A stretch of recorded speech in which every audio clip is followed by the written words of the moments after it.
অধিদপ্তরের এইসব যে কার্যক্রমের মাধ্যমে আমি স্পষ্টভাবে বুঝতে পেরেছি যে তারা আসলেই আমাকে টার্গেট করে আমার ব্যবসা শেষ করে দিতে সচেষ্ট।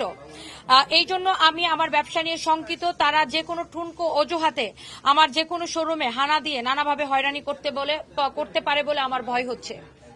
এবং আমি আমার সম্মানিত ক্রেতা সাধারণকে আমি বলতে চাই যে আমার এই সানবিজ বাই টনি কিন্তু একদিনে তৈরি হয় নাই। আপনারা আমাদের কাছ থেকে ভালো পণ্য এবং বেস্ট প্রাইসে, রিজনেবল প্রাইসে পেয়েছেন বলে আপনাদের ভালোবাসায় হাঁটি হাঁটি পাপা করে সানবিজ বাই টনি এগিয়ে গেছে। এবং আমি ব্যক্তিগতভাবে আপনাদেরকে আশ্বস্ত করব, আপনারা আসেন আমাদের প্রতিষ্ঠানে এবং আপনাদের ভালোবাসায় এগিয়ে যাবে সানবিজ বাই টনি। Here, আমি just একটা লাইন পড়ি। Here it could be seen that the restriction imposed the shop in question by the authority concerned not reasonable. এ দ্বারা এটা আমরা যদি বাংলাতে বলতে চাই তাহলে এ দ্বারা এটা বোঝা যায় যে আমার দোকানটি অযৌক্তিকভাবে বন্ধ করে রাখা হয়েছে। অবশ্যই আমি একমত, কারণ আমার প্রত্যেকটা